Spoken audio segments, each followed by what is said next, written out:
Brothers and sisters, this is part 2 of Who Will Be in Paradise. So if we understand this from a greater perspective, then we see how the world, for one, took the role of Eve and completely just slandered it. Because Adam and Eve both did the exact same thing. It was not just all on the woman, which is what the world has been made to believe in this, patriarchal dominance. It was the woman. She was this horrible person. They both made the choice. Both of them did. And they both had the choice to say yes or no.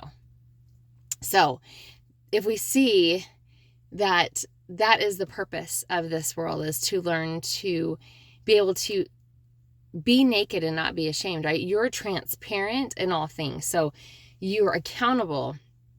So I had went on a walk in between the last video and this video, and I was being taught some more about that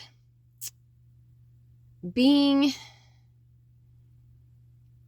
religious is not what Yahshua taught. He did not teach being accountable to an organization, okay? First and foremost, you are to have no other gods other than the Most High, okay? And so you are to do the inward work. That's why the kingdom lives within you. You are awakened in the spirit, not by a man shaming you or telling you, you're losing this blessing, or you can't, take communion, or whatever it is, right? It's not their place to do that. This is not religion. Yahshua never taught religion. He was teaching us the opposite of how to be born again in the spirit and to be spiritually led. How to break the false traditions of the fathers, how to overcome the world. So we don't put ourselves back in the world and say this organization is going to save me. That organization is not going to do the work for you, nor are you to be accountable to that organization. So let me explain what it means by when Paul was teaching be accountable to the church, okay? The church is those who are spiritually led. And why? Okay, spiritually led people that have done the work have been given tools and knowledge and wisdom to be able to then help others in their progression of those things that they are trying to overcome.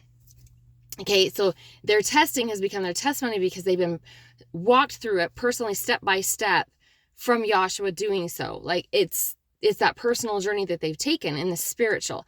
And so in that, they have gained spiritual tools and knowledge and wisdom then to be able to help others, not to shame them, not to punish them, but literally to help them be able to overcome things that they might be struggling with. So at times, this is a very inward journey, but at times you might need just a little extra help of someone who's been there, and you'll be led to the person that has the right tool that's like, okay, now it clicks. I get it. I understand how to fully be able to overcome this. And so that is what being spiritually led, the church are spiritually led people. They are gifted people who have gifts to help this world be able to ascend and create a new heaven and earth. They literally have been given these gifts to do good with. And that's why people have to be really careful that people are ready for their gifts, or that, in evaluating your heart every day, so that your gifts are not being used to create darkness and evil.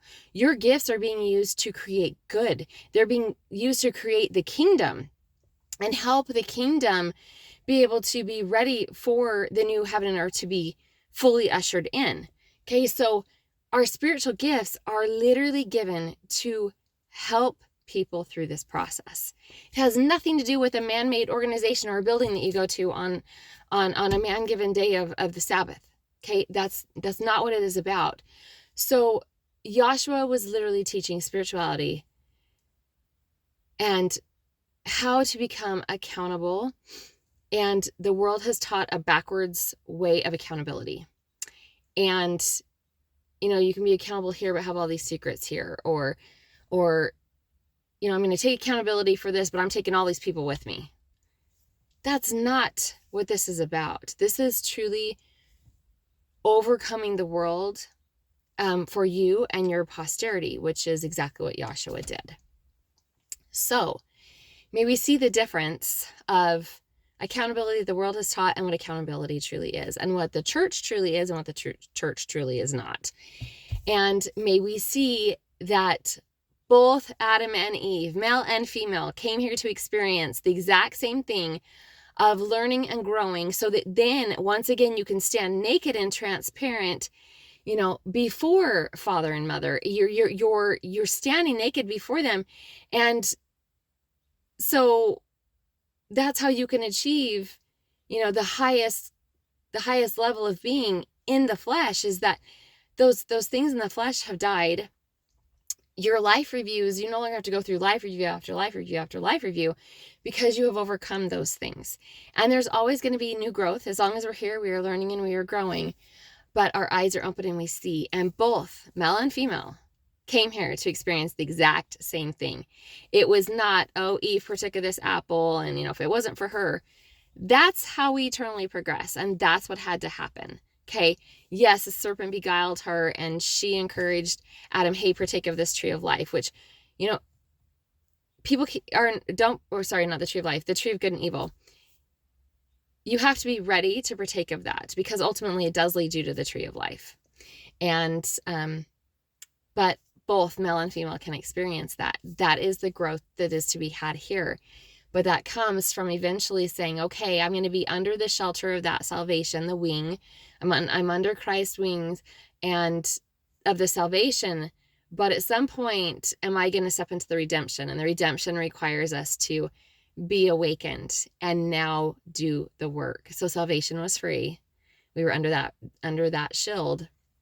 But people are either going to step out of their comfort zones, or they're going to remain in their comfort zones. And when you remain in your comfort zones, you don't eternally progress. And who wants to keep hitting the repeat button? I don't think any of us want to keep hitting that repeat button. The goal here is to truly ascend and to eternally progress. And so both Adam and Eve had to learn that lesson. And the lesson was that both of them have to learn to be accountable for what they're creating, what they were doing, and then learn to create the right way. Learn to create now without all the generational curses and, negativity and false traditions of the fathers, and truly being redeemed in the spiritual, and now learning how to truly create for good and no longer create from what you learned from the world. So food for thought. And, as always, take it to Yahshua. This is absolutely beautiful if we understand the purpose behind the truth of the Garden of Eden. Have a glorious day.